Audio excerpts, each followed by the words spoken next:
Good evening, everyone, and welcome to another question of the week. And this time around, we'll be tackling two shorter questions.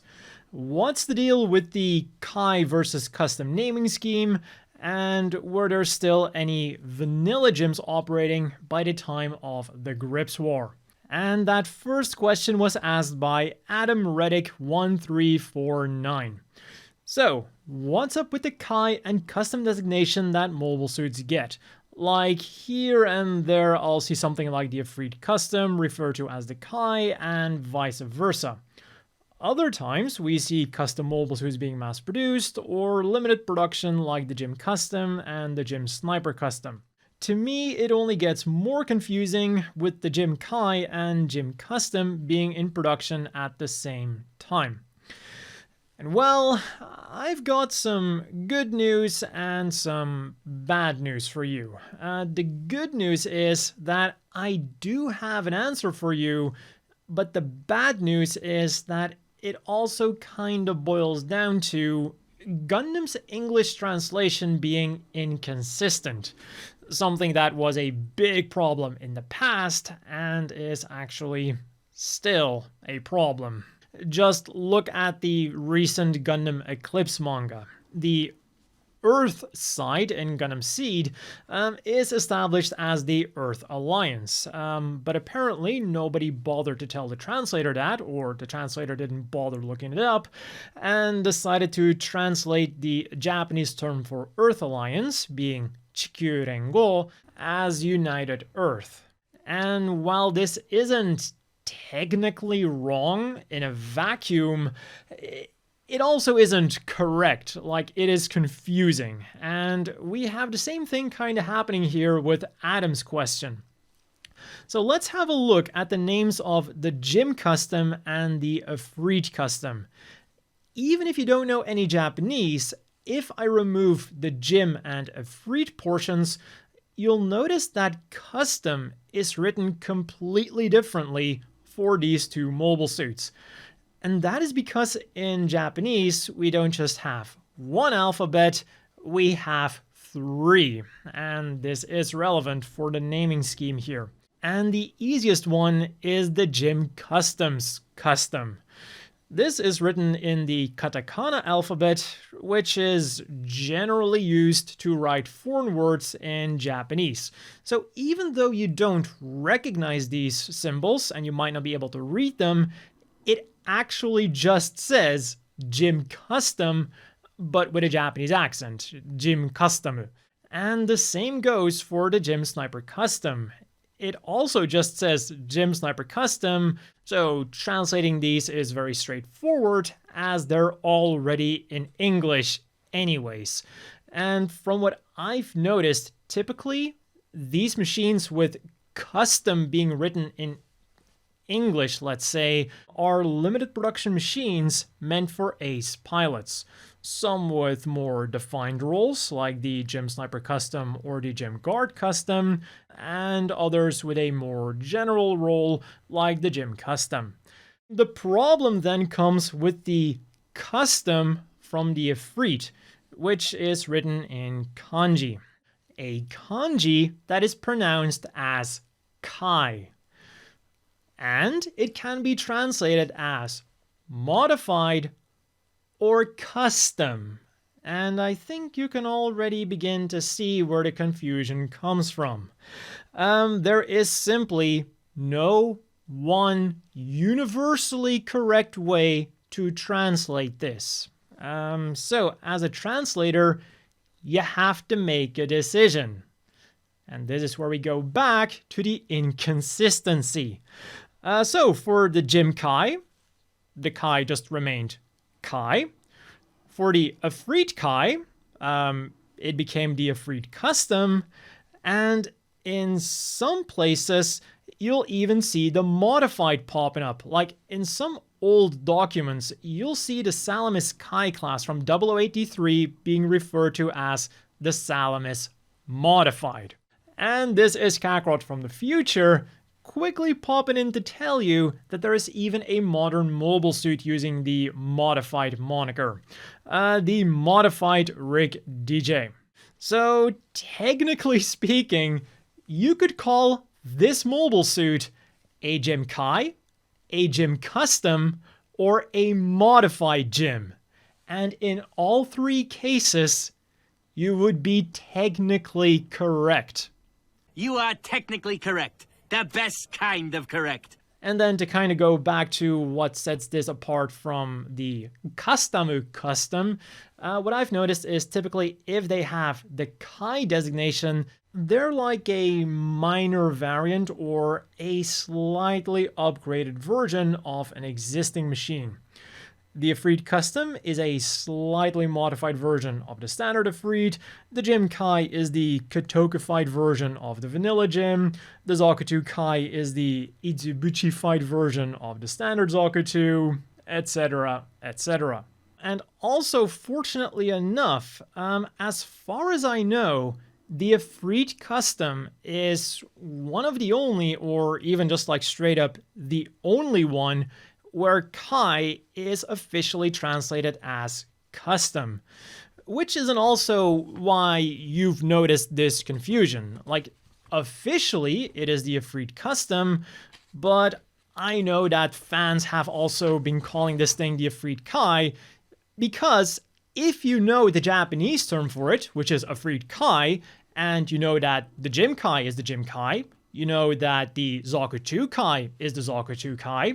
You know that the Phantom Gundam V2 Kai is the Phantom Gundam V2 Kai. You know that the Gundam Astray Red Frame, just Astray Red Frame Kai is the Astray Red Frame Kai. Why would the Ifrit Kai be any different? Because of inconsistent translations, something you would not know unless you know. And while we're being difficult, let's bring in another translation, another Japanese term that is translated as custom. Because you might have also heard about this obscure mobile suit known as Char's Custom Zakutu, sometimes also called the Zakutu Char Custom, or very simply, Char's Zakutu. And again, due to the nature of translations, all three are equally correct. Although given the context, I would argue that using custom here, particularly for Char's machine, is the most correct. So in Japanese, it is the Sha Senyo Zakutsu, which translates to Char's Personal Zakutu, or the Zakutu exclusively for use by Char, which then gets shortened to Char Zakutu or Char's Custom Zakutu, to still somewhat highlight that it is an exclusive machine for Char. So to wrap things up, 1. Translating things is difficult, and 2, if you're not sure if in Japanese it is Kai or custom, just look at the final characters of that mobile suit's name. If it is a single difficult character, it is a Kai machine that has been modified from an existing machine, and if it has multiple simpler characters, it is a custom machine that is most likely going to be custom for ace pilots. On to the second question then, and I'm gonna have to start with an apology here because I unfortunately forgot to take a screenshot and now I can't find the question anymore, including the person who asked it. I do remember the gist of the question, but not the entire question, so I'm sorry for that. Were there still any vanilla gyms operating by the time of the Grips War or later? And on the Federation side, as far as we know, it's a no, due to a combination of factors. First of all, the Gym 2 wasn't that big of a step up from the vanilla Gym, meaning that it probably also wasn't that expensive to do either. In fact, it might have even saved the money in the long run because the Gym 2 was using more modern like parts and equipment compared to the vanilla gym, meaning that it would be more interchangeable and like easier to maintain. And then second of all, the Federation did also suffer a lot of losses during their attacks on Solomon, Abawa Q, and then like various other skirmishes as well. So relatively speaking, extremely relatively speaking here, there might not have even been that many gyms left to give that cheap upgrade to. Again, making it very plausible for all of the gyms that the Federation still had to have simply been upgraded to the Gym 2.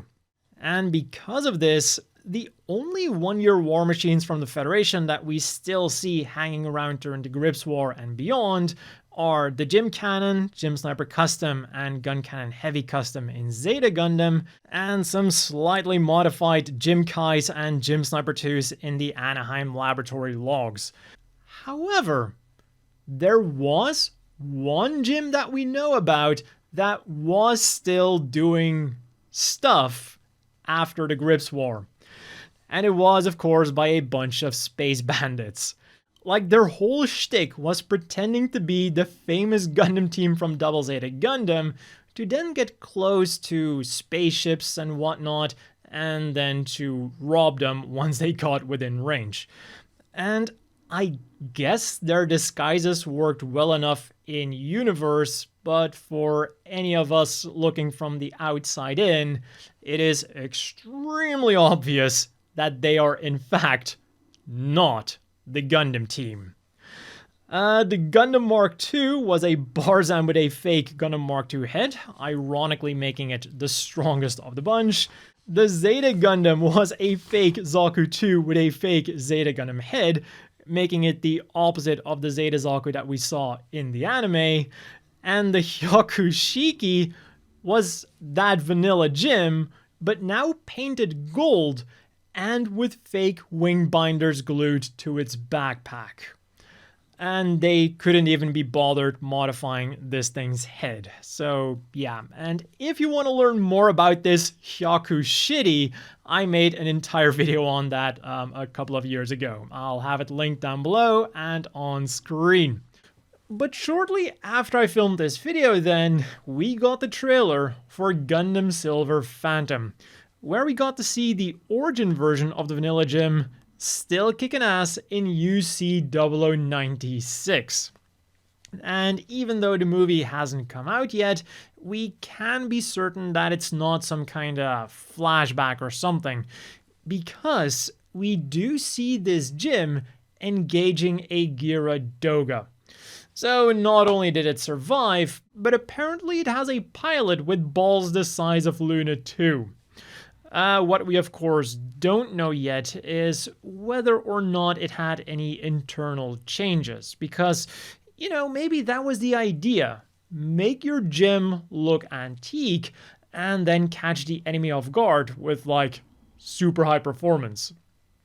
Unfortunately, in order to find out more about this particular gym, you're gonna have to buy a MetaQuest 2. And just for completionist's sake, I'm also going to mention the gym here that Renchef from the Midnight Fenrir team was still using in 0084. It appeared in the Gundam Legacy manga and was a mostly stock gym, but with its right shoulder replaced by a Goof shoulder, its left shoulder replaced by a Zaku shoulder, a modified front skirt, and then a cleaver as its main weapon. And that has been all for this question of the week. If you know of any other vanilla gyms operating at around the time of the Grips War or later, be sure to post them down below. And if you have a question you want me to answer in a future question of the week, you can also leave that down below.